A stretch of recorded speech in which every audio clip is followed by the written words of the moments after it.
we're going to talk history. So I have done some research, and I have been love historic stuff, and I pass by this area all the time, not knowing what the heck it was.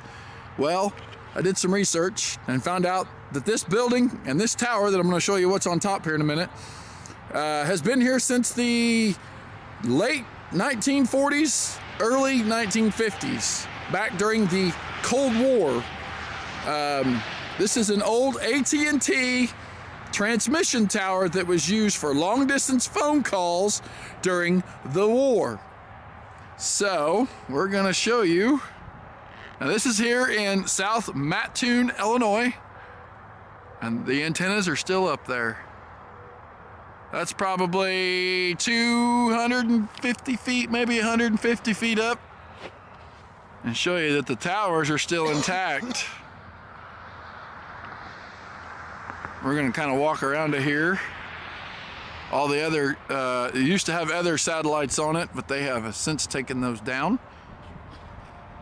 So here's a little bit of historic.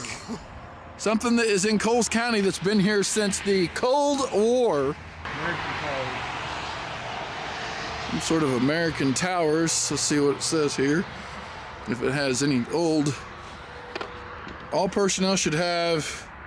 The personnel entering site should be authorized, obey posted signs.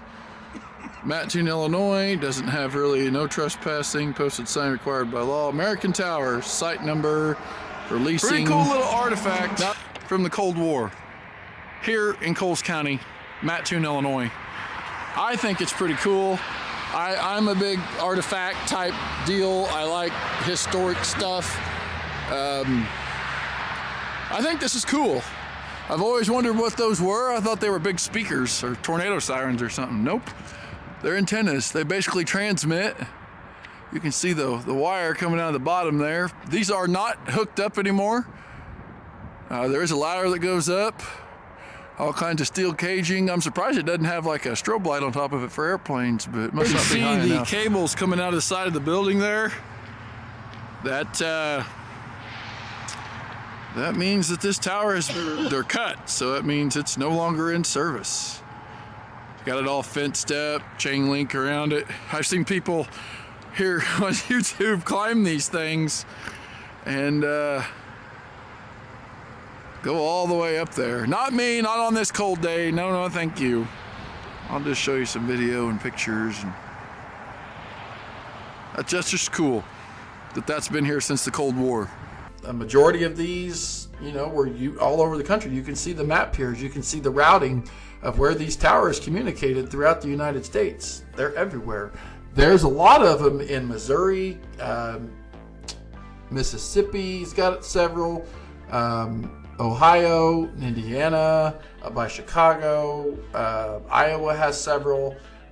We were kind of in the main area of where they did a lot of communications. Now that they've actually put some extra antennas on, but you can see the squares and the wheels that those used to roll on where those antennas used to sit, and I think that is so cool. And another thing that a lot of these towers were red and white, although the one here in Mattoon is kind of a gray silver color. The red and white represented, so it could be seen for airplanes and stuff, I guess, but it also kind of represented what it was for. But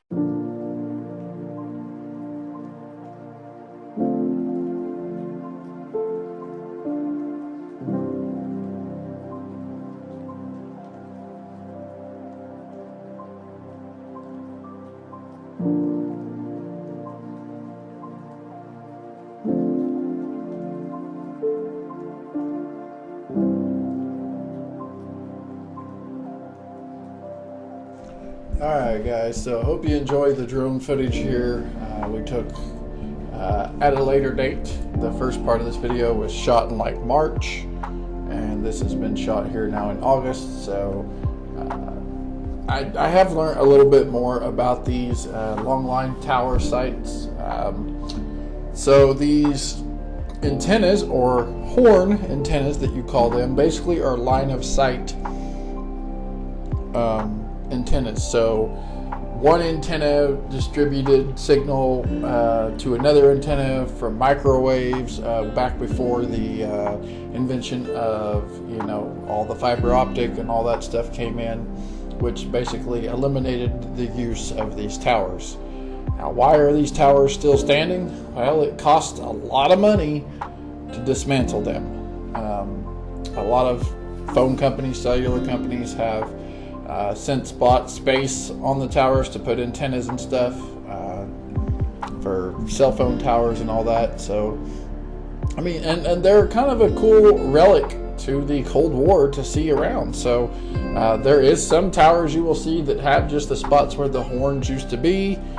They since have taken those down, but the tower is still standing. This tower is 150 feet tall. So it's not quite at that height to have a light on top of it. It has the pole there, as you can see, in the middle for the light. It just doesn't have one on it. That's why you don't see a light flashing on top of it. It's because it's not quite. It has to be 200 feet to have a light on top of it.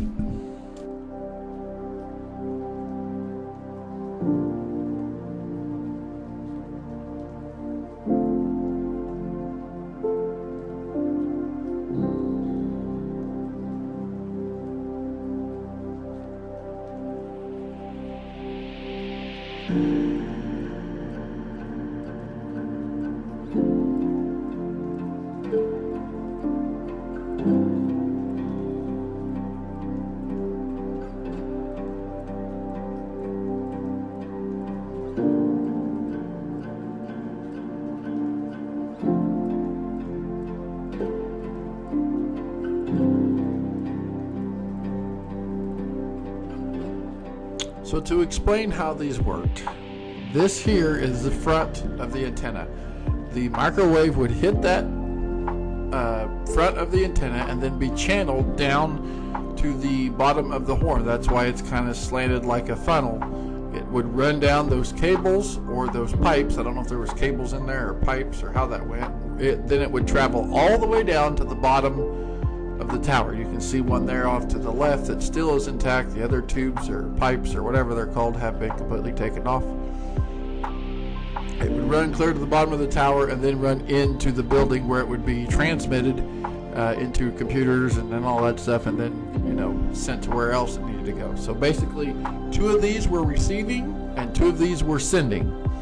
So 2 of them would receive a signal, and then 2 of them would send out the next signal. And that's how TV, phone, all different kinds of stuff was sent back in the day. Now, the next tower would be roughly anywhere between 100 to 150 miles away from this, so it would have some pretty good range. And that tower would then collect that signal and figure out where that signal needed to go, and it would basically do this from the East Coast to the West Coast.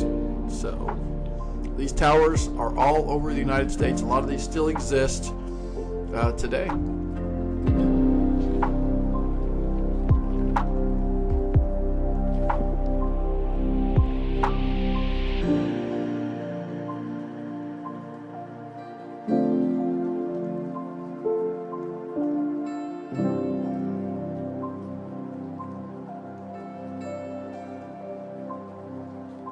Now, I will say, the building that you see at the bottom, some of them, not all of them, some of them had bunkers underneath them, and this one may. I've never been inside it.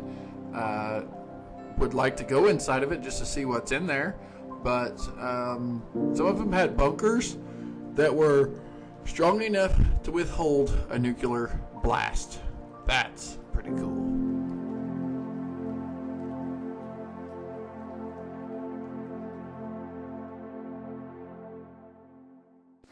A lot of the things that were inside those buildings were, you know, computers and different, you know, boxes that would take the data and convert it to whatever it needed to be converted. And these are just really cool. Like, I think this AT&T long line tower here in Coles County, it has always caught my eye, and I just think it's really cool. I'm a really historic person, and just knowing that this was related back to before my time, you know, which I have seen these in multiple different states. So now I know what they are, and now you know what they are. So thanks for watching, guys. Hope you enjoyed.